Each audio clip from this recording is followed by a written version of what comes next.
ሰላም ተወዳጆች እንደምን ቆያችሁ? ወደ ዛሬ የመጽሐፍ ቅዱስ ታሪክ እንኳን በደህና መጣችሁ። ወደ ኃይለኛው ሕይወት ይገባል። ነቢዩ ኤልሳ ታላቁን የነቢዩን ኤልያስን ተልእኮ ለመወጣት በእግዚአብሔር የተመረጠ ነቢይ ነው። ኤልሳ ማለት እግዚአብሔር ጠባቂ ነው ማለት ነው። አጽሙ የሞተውን ሰው ያስነሳ፣ ብዙ ተአምራትን ያደረገ ታላቅ ነቢይ ሲሆን ኢዮራም፣ አካዝያስ፣ ኢዩና እንዲሁም ዮአስ በተባሉ በአራት ነገስታት ዘመን ትንቢት የተናገረ ሲሆን የትንቢቱም ዘመን ከ50 ዓመት በላይ ነው። ኤልሳ አገልግሎቱን ወደ ገለጹት ተአምራዊ ክንውኖች ከተጠራበት ጊዜ አንስቶ ታዛዥ፣ ደፋርና ለእግዚአብሔር ታማኝ መሆን ምን ማለት እንደሆነ ያሳየናል። በእርሱ ታሪክ ውስጥ አብረን እንጓዝ። ኤልሳም የአቤል ሞሆላን ሰው የሳፋጥን ልጅ ነበር። ከገበሬው ቤተሰብ የተገኘ ሲሆን ነቢዩ ኤልያስ ወደ እርሱ ሲመጣ በ12 ጥማድ በሬዎች እርሻውን እያረሰ ነበር። ከዚያም ተነስቶ የሳፋጥን ልጅ ኤልሳን በ12 ጥማድ በሬዎች ሲያርስ አገኘው። እርሱም ከ12ኛው ጋር ሆኖ አገኘው። ነቢዩ ኤልያስም በአጠገቡ አልፎ መጎናጸፊያውን ጣለበት። ይህ ድርጊት ካባውን መወርወር ምሳሌያዊ ነበር። ይህ ማለት ኤልሳ የነቢዩ ኤልያስ ምትክ እንዲሆን መመረጡን ያመለክታል። ኤልሳም አላመነታም። ከእርሱም ዘንድ ተመልሶ 2 በሬዎች ወስዶ አረዳቸው፣ ስጋቸውንም በበሬዎች ዕቃ ቀቀለው፣ ለሕዝቡም ሰጣቸው፣ በሉም። እርሱም ተነስቶ ነቢዩ ኤልያስን ተከትሎ ሄደ፣ ያገለግለውም ነበር። ነቢዩ ኤልሳ ከነቢዩ ኤልያስ ብዙ በመማር አሳልፏል። ከዚያም ነቢዩ ኤልያስ ወደ ሰማይ የሚወሰድበት ጊዜ ደረሰ። ነቢዩ ኤልያስም ኤልሳን እግዚአብሔር ወደ ቤቴል ልኮኛልና እባክህ በዚህ ቆይ አለው። ኤልሳ ግን በሕያው ነፍስህ እምላለሁ አልለይህም አለ። ወደ ቤቴልም ወረዱ። ከጊልጋል ወደ ቤቴል፣ ኢያሪኮ እና በመጨረሻም የዮርዳኖስ ወንዝ ተጓዙ። ኤልሳ ከነቢዩ ኤልያስ ጎን ነበር። ነቢዩ ኤልያስም መጎናጸፊያውን ወስዶ ጠቀለለ፣ ውሃውንም መታ፣ ወዲና ወዲያ ተከፈለ፣ ሁለቱም በደረቅ ተሻገሩ። ነቢዩ ኤልያስ ከመሄዱ በፊት ምን እንደሚያደርግለት ሲጠይቀው ኤልሳ በድፍረት እንዲህ ሲል ጠየቀ። ኤልሳም መንፈስህ በእኔ ላይ 2 እጥፍ ይሆን ዘንድ እለምንሃለሁ አለ። እርሱም አስቸጋሪ ነገር ለምንሃል፣ ነገር ግን ከአንተ ዘንድ በተወሰድኩ ጊዜ ብታይ ይሆንልሃል፣ አለዚያ ግን አይሆንም አለ። ሲሄዱም እያዘገቡም ሲጫወቱ እነሆ የእሳት ሰረገላና የእሳት ፈረሶች በመካከላቸው ገብተው ከፈሏቸው። ነቢዩ ኤልያስም በአውሎ ነፋስ ወደ ሰማይ ወጣ። ኤልሳም አይቶ አባቴ አባቴ የእስራኤል ሰረገላና ፈረሶች ብሎ ጮኸ። ከእርሱም የወደቀውን የነቢዩ ኤልያስን መጎናጸፊያ ያነሳና ተመልሶ በዮርዳኖስ ዳር ቆመ። ከነቢዩ ኤልያስ የወደቀውን መጎናጸፊያ ወስዶ ውሃውን መታና የኤልያስ አምላክ እግዚአብሔር ወዴት ነው አለ። ውሃውን በመታ ጊዜ ወዲና ወዲያ ተከፈለ፣ ኤልሳም ተሻገረ። ሌሎች ነቢያት አይተው እንዲህ አሉ፣ የነቢዩ ኤልያስ መንፈስ በኤልሳ ላይ አርፈዋል። በኢያሪኮ ውስጥ ውሃው መጥፎ ነበርና ለሞት ዳርጓል። የከተማይቱም ሰዎች ነቢዩ ኤልሳም እነሆ ጌታችን እንደምታይ የዚች ከተማ ኑሮ መልካም ነው፣ ውሃው ግን ክፉ ነው፣ ምድሪቱም ፍሬዋን ትጨነግፋለች አሉት። እርሱም አዲስ ማሰሮ አምጡልኝ፣ ጨውም ጨምሩበት አለ። ያንንም አመጡለት። ውሃም ወዳለበት ምንጭ ወጥቶ ጨው ጣለበትና እግዚአብሔር እንዲህ ይላል፣ ይህን ውሃ ፈውሼዋለሁ፣ ከዚህም በኋላ ሞትና ጭንገፋ አይሆንበትም አለ። ነቢዩ ኤልሳም እንደተናገረው ነገር ውሃው እስከ ዛሬ ድረስ ተፈውሷል። በአንድ ጊዜም እንዲህም ሆነ፣ አንዲት መበለት ወደ ነቢዩ ኤልሳ መጣች። ልጆቿ ዕዳ ለመክፈል ለባርነት ሊወሰዱ ነበር። ከነቢያትም ወገን ሚስቶች አንዲት ሴት ባሌ ባሪያህ ሞቷል፣ ባሪያህም እግዚአብሔርን ይፈራ እንደነበር አንተ ታውቃለህ፣ ባለ ዕዳ ልጆቼን ባሪያዎች አድርጎ ሊወስዳቸው መጥቷል ብላ ወደ ነቢዩ ኤልሳ ጮኸች። ነቢዩ ኤልሳም አደርግልሽ ዘንድ ምን ትሻለሽ? በቤትሽ ያለውን ንገሪኝ አላት። እሷም ለእኔ ለባሪያ ከዘይት ማሰሮ በቀር በቤት አንዳች የለኝም አለች። እርሱም ሄደሽ ከጎረቤትሽ ሁሉ ከሜዳ ባዶ ማድጋዎችን ተዋሺ፣ አታሳንሻቸውም አላት። ገብተሽም ከአንቺና ከልጆችሽ በኋላ በሩን ዝጊ፣ ወደ እነዚህም ማድጋዎች ሁሉ ዘይቱን ገልብጪ፣ የሞላውንም ፈቀቅ አድርጊ አለ። እንዲሁም ከእርሱ ሄዳ በሩን ከእርሷና ከልጆቿ በኋላ ዘጋች። እነርሱም ማድጋዎቹን ወደ እርሷ ያመጡ ነበር፣ እርሷም ተገለባብጥ ነበር። ማድጋዎቹን በሞሉ ጊዜ ልጇን ደግሞ ማድጋ አምጣልኝ አለችው። እርሱም ሌላ ማድጋ የለም አላት። ዘይቱም ቆመ። መታም ለእግዚአብሔር ሰው ነገረችው። እርሱም ሄደሽ ዘይቱን ሽጪ፣ ለባለ ዕዳውም ክፈይ፣ አንቺና ልጆችሽም ከተረፈው ተመገቡ አለ። ነቢዩ ኤልሳም ማሰሮቹን እንድትሰበስብና ዘይቱን እንድታፈስ ነገራት። ማሰሮቹን ሁሉ በተአምር ሞላ። ዘይቱን ሽጣ ዕዳዋን ከፈለች። አንድ ቀንም እንዲህ ሆነ፣ ነቢዩ ኤልሳ ወደ ሱነም አለፈ። በዚያም ታላቅ ሴት ነበረች።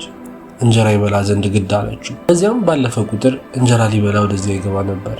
ለባሏ ይህ በእኛ ዘንድ ሁልጊዜ የሚያልፈው ቅዱስ እግዚአብሔር ሰው እንደሆነ አውቃለሁ። ትንሽ ቤት በሰገነቱ ላይ እንስራ፣ በዚያም አልጋ፣ ጠረጴዛ፣ ወንበርና መቅረዝ እናኖርለት፣ ወደ እኛም ሲመጣ በዚያ ይገባል አለችው። ይህች ባለጸጋ ሴትና ባሏ ለነቢዩ ኤልሳ ክፍል ሰጡት። አንድ ቀንም ወደዚያ በመጣ ጊዜ ወደ ቤቱ ገብቶ በዚያ አረፈ። ሎሌውም ጊያዝን እቺን ሱነማይት ጥራ አለው።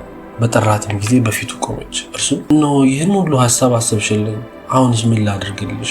ለንጉሥ ወይስ ለሰራዊት አለቃ ልንገርልሽን በላት አለው። እርሷም እኔ በወገኔ መካከል ተቀምጫለሁ ብላ መለሰች። እሱ እንግዲህ ምን እናደርግላት አለ።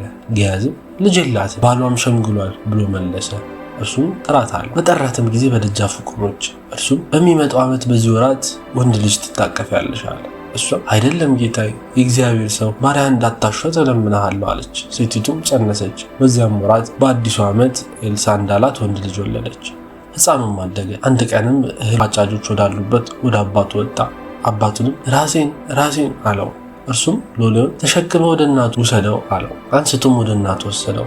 በጉልበቷም ላይ እስከ ቀትር ድረስ ተቀመጠ፣ ሞተም። ወጣም በእግዚአብሔር ሰው አልጋ ላይ አጋደመችው፣ በሩን ዘግታበት ወጣች። ባሏንም ጠርታ ወደ እግዚአብሔር ሰው ፈጥኜ ደርሼ ይመለስ ዘንድ አንድ ሎሌና አንድ አህያ ላክልኝ አለች። እርሱም መባቻ ወይም ሰንበት አይደለ፣ ዛሬ ለምን ትሄጂበታለሽ አለ። እሷም ደህና ነው አለች። አህያውን አስጭና ሎሌውን ንዳ ሂድ፣ እኔ ሳላዝህ አታዛገየኝ አለችው። እንዲሁም ሄደች። ወደ እግዚአብሔርም ሰው ወደ ቀርሜሎስ ተራራ ወጣች። የእግዚአብሔርም ሰው ከሩቅ ባያት ጊዜ ሎሌውን ጊያዝን እነኋት ሱናማዊት መጣች፣ ትቀበላት ዘንድ ሩጥና በደህናሽ ነውን? ባልሽ ደህና ነውን? ልጅሽስ ደህና ነውን? በላት አለ። እርሷም ደህና ነው አለች። ወደ ተራራው ወደ እግዚአብሔር ሰው በመጣች ጊዜ እግሮቹን ጨበጠች። ጊያዝም ሊያርቃት ቀረበ። እግዚአብሔርም ሰው ነፍሷ አዝናለችና ተዋት፣ እግዚአብሔርም ያንን ከኔ ሰውሮታል አልነገረኝም አለ። እርሷም በውኑ ከጌታዬ ልጅ ለመንሁን? እኔም አታታለኝ አላልሁምን አለች። ጊያዝንም ወገብህን ታጠቅ፣ በትሬንም በእጅህ ይዘህ ሂድ፣ ሰውን ብታገኝ ሰላም አትበል፣ እርሱም ሰላም ቢልህ አትመልስለት፣ በትሬንም በሕፃኑ ፊት ላይ አኑረው አለው። የሕፃኑም እናት ሕያው እግዚአብሔርን በሕያው ነፍስህም እምላለሁ አልተውህም አለች። ተነስቶም ተከተላት። ጊያዝም ቀደማቸው፣ በትሩንም በሕፃኑ ፊት ላይ አኖረው። ነገር ግን ድምፅ ወይም መስማት አልነበረም። እርሱንም ሊያገኘው ተመልሶ ሕፃኑ አልነቃም ብሎ ነገረው። ነቢዩ ኤልሳም ወደ ቤት በገባ ጊዜ እነሆ ሕፃኑ ሞቶ በአልጋው ላይ ተጋርዶ ነበር። ገብቶም በሩን ከሁለቱ በኋላ ዘጋ። ወደ እግዚአብሔርም ጸለየ። መጥቶም በሕፃኑ ላይ ተኛ።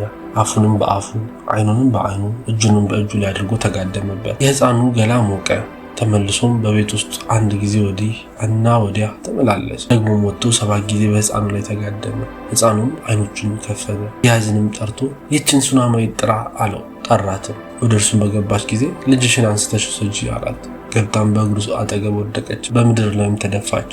ልጇን አንስታ ወጣች። አንድ ሰውም ከበዓል ሻሊሻ የበኩራቱን እንጀራ 20 ገብስ እንጀራ የእህልም እሸት በአቅማዳ ይዞ ወደ እግዚአብሔር ሰው መጣ። እርሱም ይበሉ ዘንድ ለሕዝቡ ስጣቸው አለ። ሎሌውም ይህን እንዴት አድርጌ ለ100 ሰው ሰጣለሁ አለ። እርሱም ይበላሉ ያተርፋሉም ብሎ እግዚአብሔር ተናግሯልና ይበሉ ዘንድ ለሕዝቡ ስጣቸው አለ። እንዲሁም በፊታቸው አኖረው፣ እንደ እግዚአብሔርም ቃል በሉ አተረፉ። በሌላም ጊዜ እንዲሆነ የሶርያ አዛዥ የነበረው ንዕማን የሥጋ ደዌ በሽታ ነበረበት። የንዕማን ሚስት አገልጋይ እስራኤላዊት ብላቴና ነበረች። ብላቴኗ በእግዚአብሔር እምነት ነበራት። ንዕማን ነቢዩ ኤልሳን መጎብኘት ከቻለ ንዕማን ከበሽታው ይፈወሳል አለች። ንዕማንም በፈረሱና በሰረገላው መጣ። በኤልሳም ቤት ደጃፍ ውጭ ቆመ። ነቢዩ ኤልሳም በዮርዳኖስ 7 ጊዜ እንዲታጠብ ነገረው። ንዕማን ግን ተቆጥቶ ሄደ፣ እንዲህም አለ፣ እነሆ ወደ እኔ የሚመጣ ቆሞ የአምላኩን ስም የሚጠራ የለምጹንም ስፍራ በእጁ ዳሶ የሚፈውሰኝ መስሎኝ ነበር። የደማስቆ ወንዞች ሀባናና ፋርፋ ከእስራኤል ውኆች ሁሉ አይሻሉምን? በእነርሱ ውስጥ መታጠብና መንጻት አይኖራልን? ዞር ብሎም ተቆጥቶ ሄደ። ባሪያዎቹም ቀርበው አባት ሆይ ነቢዩ ታላቅ ነገር እንኳ ቢነግርህ ኖሮ ባደረግከው ነበር፣ ይልቁንስ ታጠብና ንጹሕ ቢልህ እንዴት ነው ብለው ተናገሩት። ወረደም፣ የእግዚአብሔርም ሰው እንደተናገረው በዮርዳኖስ 7 ጊዜ ብቅ ጥልቅ አለ። ስጋውም እንደገና እንደ ትንሽ ብላቴና ስጋ ሆኖ ተመለሰ፣ ንጹሕም ሆነ። እርሱም ከጭፍራው ሁሉ ጋር ወደ እግዚአብሔር ሰው ተመለሰ። ወጥቶም በፊቱ ቆመና እነሆ ከእስራኤል ዘንድ በቀር በምድር ሁሉ አምላክ እንደሌለ አወቅሁ። አሁንም ከባሪያ በረከት ትቀበል ዘንድ እለምንሃለሁ አለ። እርሱም በፊቱ የቆምኩት ሕያው እግዚአብሔርን አልቀበልህም አለ። ይቀበለውም ዘንድ ግድ አለው። እርሱ ግን እምቢ አለ። ንዕማንም እኔ ባሪያ ከእንግዲህ ወዲህ ከእግዚአብሔር በቀር ሌሎች አማልክት የሚቃጠል መስዋዕት ወይም ሌላ መስዋዕት አላቀርብምና 2 የበቅሎ ጭነት አፈር እንድወስድ እሺ ትለኝ ዘንድ እለምንሃለሁ አለ። ንዕማን በእስራኤል አምላክ አመነ። ደቀ መዝሙሩ ጊያዝ ግን ንዕማንን በመንገድ ተከትሎ 2 ጎልማሶች ከተራራው ከኤፍሬም ሀገር ወደ እኔ መጥተዋልና 1 መክሊት ብርና 2 መለወጫ ልብስ ትሰጣቸው ዘንድ እለምንሃለሁ ብሎ ጌታዬ ላከኝ በማለት በነቢዩ ኤልሳ ስም ዋሽቶ ተቀበለ። ኤልሳም ጊያዝን በስውር ያደረገውን አውቆ አዘነ። ወደ እርሱም ተመልሶ በመጣ ጊዜ ጊያዝ ሆይ ከወዴት መጣህ አለው። እርሱም እኔ ባሪያ ወዴንም አልሄድኩም አለ። ነብዩ ኤልሳዕ ያ ሰው ከሰረገላው ወርዶ ሊቀበልህ በተመለሰ ጊዜ ልቤ ካንተ ጋር አልሄደምን ብሎ ያደረገው እንዳወቀበት ከነገረው በኋላ እንግዲህ የሕማም ለምጽ በአንተ ላይ ለዘላለም በዘርህ ላይ ይጣበቃል አለው። ጊያዝም እንደበረዶ ለምጻም ሆኖ ከእርሱ ዘንድ ወጣ። የነቢያት ልጆች ነብዩ ኤልሳዕን እነሆ በፊት የምንቀመጥበት ስፍራ ጠቦናል፣ ወደ ዮርዳኖስም እንሂድ፣ ለእኛም እያንዳንዱ ከዚያ ምሰሶ ያምጣ፣ የምንቀመጥበትንም ስፍራ እንስራ አሉት። እርሱም ሂዱ አለ። ከእነርሱም አንዱ አንተ ደግሞ ከኛ ከባሪያዎች ጋር ለመሄድ ፍቀድ አለ። እርሱም እሄዳለሁ አለ። ከእነርሱም ጋር ሄደ። ወደ ዮርዳኖስም በደረሱ ጊዜ እንጨት ቆረጡ። ከእነርሱም አንዱ ምሰሶን ሲቆርጥ የምሳሩ ብረት ወደ ውሃው ውስጥ ወደቀ። እርሱም ጌታ ሆይ ወየው ወየው የተዋስኩት ነበረ ብሎ ጮኸ። የእግዚአብሔርም ሰው የወደቀው ወዴት ነው አለ። ስፍራውንም አሳየው። እንጨቱም ቆርጦ በዚያ ጣለው። ብረቱም ተንሳፈፈ። እርሱም ውሰደው አለ። እጁንም ዘርግቶ ወሰደው። በሌላም ጊዜ የሶርያም ንጉሥ ከእስራኤል ጋር ይዋጋ ነበር። ከባሪያዎቹም ጋር ተማክሮ በዚህ ተደብቀን እንሰፍራለን አለ። የእግዚአብሔርም ሰው ሶርያውያን በዚያ ተደብቀዋልና በዚያ ስፍራ እንዳታልፍ ተጠንቀቅ ብሎ ለእስራኤል ንጉሥ ላከ። የእስራኤልም ንጉሥ የእግዚአብሔር ሰው ወደ ነገረው ስፍራ ሰደደ። አንድም ጊዜ ሳይሆን 2 ጊዜም ሳይሆን በዚያ ራሱን አዳነ። የሶርያም ንጉሥ ልብ ስለዚህ እጅግ ታወከ። ባሪያዎቹንም ጠርቶ ከኛ ዘንድ ከእስራኤል ንጉሥ ጋር የተወዳጀ እንዳለ አትነግሩኝምን አላቸው። ከባሪያዎቹም አንዱ ጌታ ሆይ እንዲህ እኮ አይደለም፣ ነገር ግን በእልፍኝ ውስጥ ሆነ የምትናገረውን በእስራኤል ዘንድ ያለ ነቢይ ኤልሳዕ ለእስራኤል ንጉሥ ይነግረዋል አለ። እርሱም ልክ ያሲዘው ዘንድ ሄዳችሁ ወዴት እንደሆነ እዩ አለ። እነርሱም እነሆ በዶታይን አለ ብለው ነገሩት። ወደዚያም ፈረሶችና ሰረገሎች እጅግን ጭፍራ ሰደደ። በሌሊትም መጥተው ከተማይቱን ከበቡ። የእግዚአብሔር ሰው ሎሌ ማለዳ ተነስቶ በወጣ ጊዜ እነሆ በከተማይቱ ዙሪያ ጭፍራና ፈረሶች ሰረገሎችም ነበሩ። ሎሌውም ጌታ ሆይ ወዮ ምን እናደርጋለን አለው። እርሱም ከኛ ጋር ያሉት ከእነርሱ ጋር ካሉት ይበልጣሉና አትፍራ አለው። ነብዩ ኤልሳዕ አቤቱ ያይ ዘንድ ዓይኖቹን እባክህ ግለጥ ብሎ ጸለየ። እግዚአብሔርም የብላቴናውን ዓይኖች ገለጠ፣ አየም። እነሆም በኤልሳዕ ዙሪያ ያሉት የእሳት ፈረሶችና ሰረገሎች ተራራውን ሞልተውት ነበር። ወደ እርሱም በወረዱ ጊዜ ነብዩ ኤልሳዕ ይህን ሕዝብ ዕውር ታደርገው ዘንድ ይለምንሃለሁ ብሎ ወደ እግዚአብሔር ጸለየ። ኤልሳዕም እንደተናገረው ቃል ዕውር አደረጋቸው። ነብዩ ኤልሳዕም መንገዱ በዚህ አይደለም፣ ከከተማይቱም ይህች አይደለችም፣ የምትሹትን ሰው አሳያችሁ ዘንድ ተከተሉኝ አላቸው። ወደ ሰማርያም መራቸው። ወደ ሰማርያም በገቡ ጊዜ ነብዩ ኤልሳዕ አቤቱ ያዩ ዘንድ የእነዚህን ሰዎች ዓይኖች ግለጥ አለ። እግዚአብሔርም ዓይኖቻቸውን ገለጠ፣ እነርሱም አዩ፣ እነሆም በሰማርያ መካከል ነበሩ። የእስራኤልም ንጉሥ ባያቸው ጊዜ ነብዩ ኤልሳዕን አባቴ ሆይ ልግደላቸውን አለው። እርሱም አትግደላቸው፣ በሰይፍና በቀስት የማረከውን ትገድል ዘንድ ይገባሃልን? እንጀራና ውሃ በፊታቸው አኖርላቸው፣ በልተውና ጠጥተውም ወደ ጌታ ይሄዱ አለው። ብዙም መብል አዘጋጀላቸው። በበሉና በጠጡ ጊዜም አሰናበታቸው። እነርሱም ወደ ጌታቸው ሄዱ። ከዚያም በኋላ የሶርያ አደጋ ጣዮች ወደ እስራኤል ሀገር አሉ። ነብዩ ኤልሳዕ ለብዙ ዓመታት እግዚአብሔርን በታማኝነት አገልግሏል። ነብዩ ኤልሳዕ በሚሞትበት በሽታ ታመመ። የእስራኤልም ንጉሥ ዮአስ ወደ እርሱ ወርዶ በፊቱ አለቀሰና አባቴ አባቴ ሆይ የእስራኤል ሰረገላና ፈረሰኞች አለ። ነብዩ ኤልሳዕ ቀስትና ፍላጻ ተጠቅሞ ትንቢታዊ ቃል ተናገረ። እሱም ወደፊት ስለሚመጣው ድል ለንጉሱ ነግሮታል። ነብዩ ኤልሳዕ በዘመኑ ትንቢትን እየተናገረ እጅግ ታላቅ ተአምራትን እያደረገ እግዚአብሔርንም ሕዝቡንም ሲያገለግል ከኖረ በኋላ አርፏል። ከሞተም በኋላ አጽሙ የሞተን ሰው አስነስቷል። ከዚያም ነብዩ ኤልሳዕ ሞተ፣ ተቀበረም። ግን የእሱ ታሪክ በዚህ አላበቃም። ሰዎችም አንድ ሰው ሲቀብሩ አደጋ ጣዮች አዩ። ሬሳውንም በነብዩ ኤልሳዕ መቃብር ጣሉት። የኤልሳዕንም አጥንት በነካ ጊዜ ሰውየው ድኖ በእግሩ ቆመ። በሞተም ጊዜ የእግዚአብሔር ኃይል በነብዩ ኤልሳዕ ላይ ነበር። የነብዩ ኤልሳዕ ሕይወት በዚህ ምልክት ተደርጎበታል። ታዛዥነት፣ ተአምራት፣ ደፋርነትና ከእግዚአብሔር ጋር የማይናወጥ ጉዞ። ከታናሽነት ጅምር ጀምሮ እስከ መጨረሻው ድረስ በታማኝነት አገልግሏል። ተጨማሪ መጽሐፍ ቅዱስ ታሪኮችን ለማግኘት ላይክ፣ ሼር እና ሰብስክራይብ ማድረግ አትርሱ። ለእግዚአብሔር ምስጋና ይሁን። አሜን።